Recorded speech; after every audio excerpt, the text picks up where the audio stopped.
बाबा की कृपा से खूब बारिश हो रही है और पूरी तरीके से भीग भी गए हैं और बस हम लोग देखो जा रहे हैं दर्शन के लिए। तो अभी दर्शन के लिए लाइन बहुत लंबी है।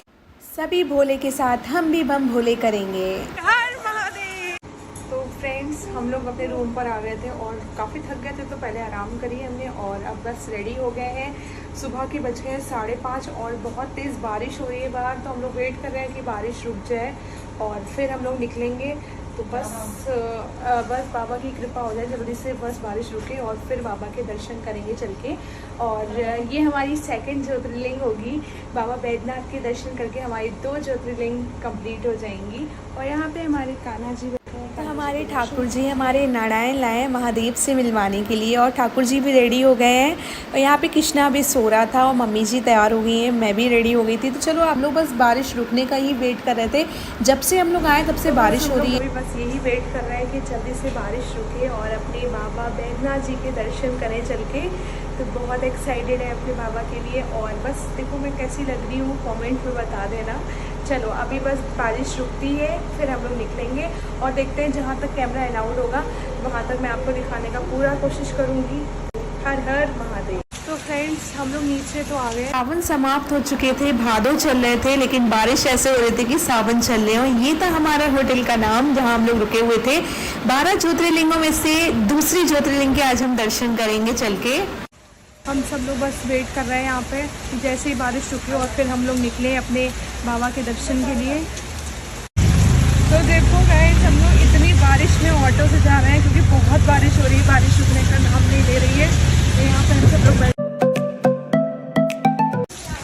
देख सकते हो फ्रेंड्स बारिश में हम लोग आ गए हैं और बहुत तेज़ बारिश हो रही है। लाया है अपने दर्शन के लिए लेकिन बहुत आनंद आ रहा है और ठंडा मौसम हो गया एकदम, क्योंकि सुबह के टाइम भी बारिश हो रही थी और अभी भी देखो 7 बजने जा रहा है।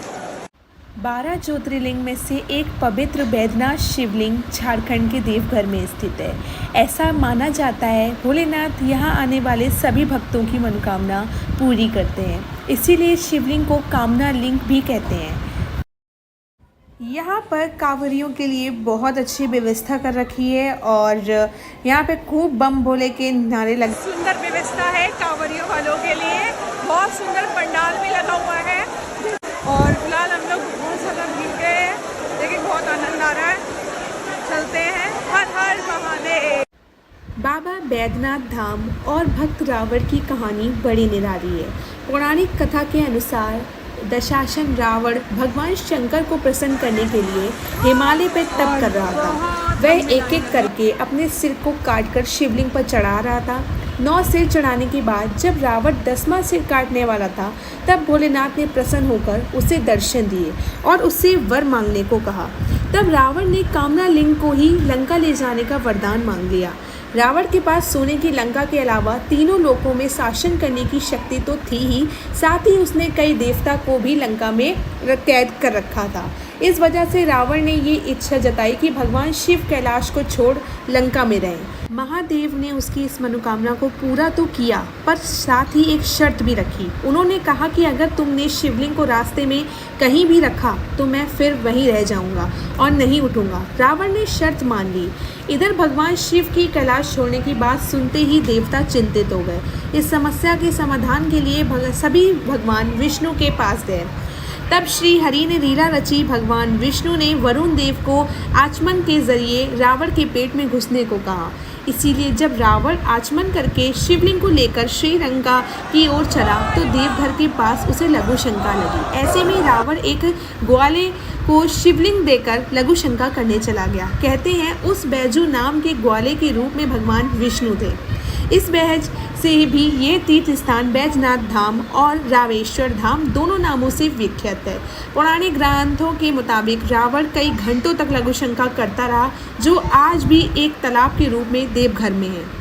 ये बैद्यनाथ धाम के नाम से जाना जाता है और 12 ज्योतिर्लिंगों में से एक ज्योतिर्लिंग भी है। बाबा की कृपा से बाबा के बहुत अच्छे से हम लोगों को दर्शन हो गए थे। फिर बाहर आकर हम लोगों ने आरती की थी और बाबा ने आज हम लोगों को खूब भिगाया और बारिश रुकने का नाम नहीं ले रही थी। फिर यहाँ पे सभी लोगों ने आरती की थी।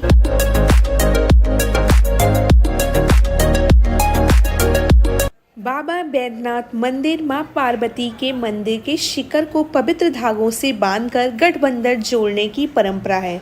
ये परंपरा शिव और शक्ति के गठजोड़ या गठबंधन को कहा जाता है, जो किसी अन्य ज्योतिर्लिंग में देखने को नहीं मिलता है। हम लोग दर्शन करके आ गए हैं अपने भोले बाबा के और अब जा रहे हैं देवी जी के दर्शन करने के लिए। अंदर कैमरा बिल्कुल अलाउड नहीं था, ऊपर से इतनी ज़्यादा भीड़ थी तो मैंने अंदर मैं शूट नहीं कर पाई। और बाकी यहाँ है हमारे भोलेनाथ जी और इधर है हमारी माँ पार्वती जी। तो हम माँ पार्वती जी के अब दर्शन करेंगे चल के।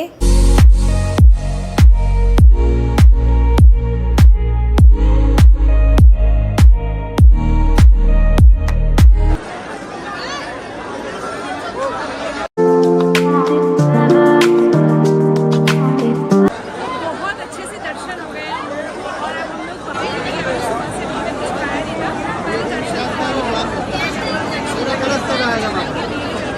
देख सकते हो कितनी बारिश हो रही है।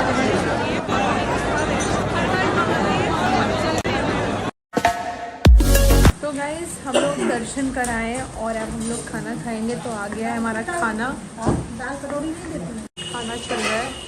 तो यहाँ पे ये है हमारा देवघर में बैद्यनाथ धाम के अलावा कुछ ऐसे प्लेसेस हैं जिन्हें आप ऑटो रिक्शा बुक कर घूम सकते हैं और हम भी निकल गए थे। तो फ्रेंड्स हम लोगों ने बाबा बैद्यनाथ जी के दर्शन कर लिए और अब तपोवन, त्रिपुट और नौलखा मंदिर देखने के लिए और सभी हम सब लोग ऑटो में बैठे हुए हैं और बारिश बिल्कुल रुकने का नाम नहीं ले रही है, देख सकते हो। ये ज्योतिर्लिंग यादगार रहेगी। देख होंगे सारे कपड़े वगैरह सब भीग चुके हैं और सब लोग गीले हैं इस समय, देख सकते हो। मम्मी जी बिल्कुल मेरी गीली है और भैया भी गीला है। तो हम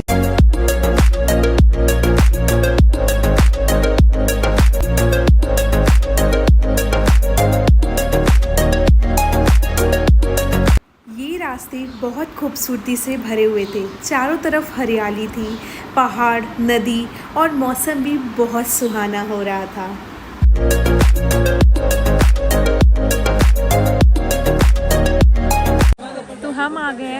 तो हम आ गए हैं त्रिकुट पर्वत पर। बोलिए और बहुत अच्छा लगा यहाँ पर भी। तो यहाँ पे देख सकते हैं त्रिकुट पर्वत वो स्थान है जब रावण शिवलिंग को लेकर लंका जा रहा था तो इस मार्ग का उपयोग किया। बीच में कुछ वक्त के लिए यहाँ रुका था।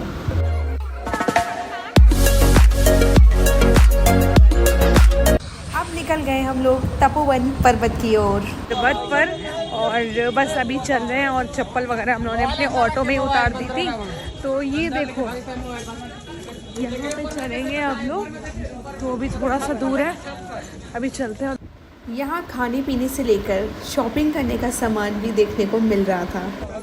तो तपोवन में आपको दिखाते हैं, ये है तपोवन पर्वत। ऐसा कहा जाता है रावण की तपस्या भंग करने के लिए हनुमान जी ने पहाड़ पर छलांग लगाकर पहाड़ को तोड़ दिया था और ये दरार आज भी दिखती है। तो गाइस जो आप देख रहे हो ना, ये पत्थर ये हनुमान जी लग करा था और अभी भी बिल्कुल वैसे ही दिखता है और काफ़ी ऊंचाई पर है। तो अभी हम लोग नहीं जाएंगे क्योंकि बहुत ज़्यादा थक गए हैं और बस यहीं से दर्शन करके हम लोग निकलते हैं। से दर्शन करने की सोच रहे हैं कि यहीं से दर्शन करके निकल जाते हैं क्योंकि बहुत ऊंचाई है ऊपर और पैर भी हम लोगों के बहुत थक गए हैं। तो चलो चलते हैं।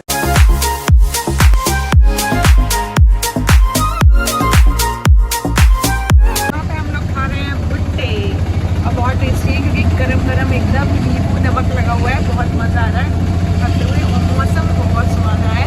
इतना ठंडा मौसम हो रखा है, बहुत बारिश हुई थी सुबह से और मज़ा आ रहा है। तो गाइस अब हम आ गए नौलखा मंदिर और बस ये है रास्ता है।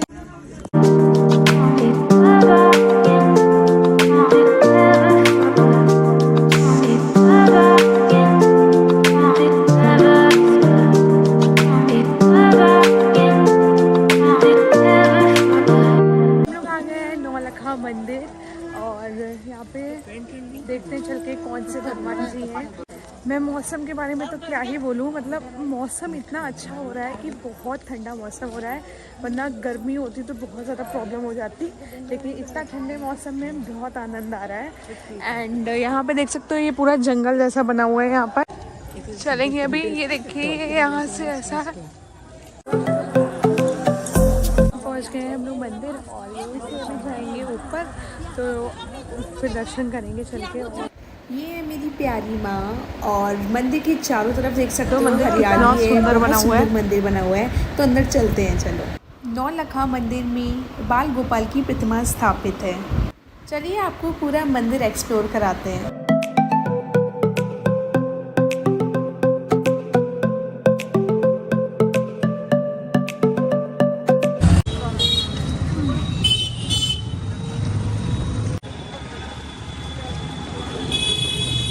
तो हम लोग दर्शन करके निकल गए हैं अब अपनी रूम की ओर, और रूम पे जाके अब थोड़ी देर आराम करेंगे हम लोग। और रात में हमारे 2 बजे ट्रेन है, तो फिर 2 बजे से पहले हम लोग स्टेशन पहुंच जाएंगे और फिर अपने घर के लिए बहुत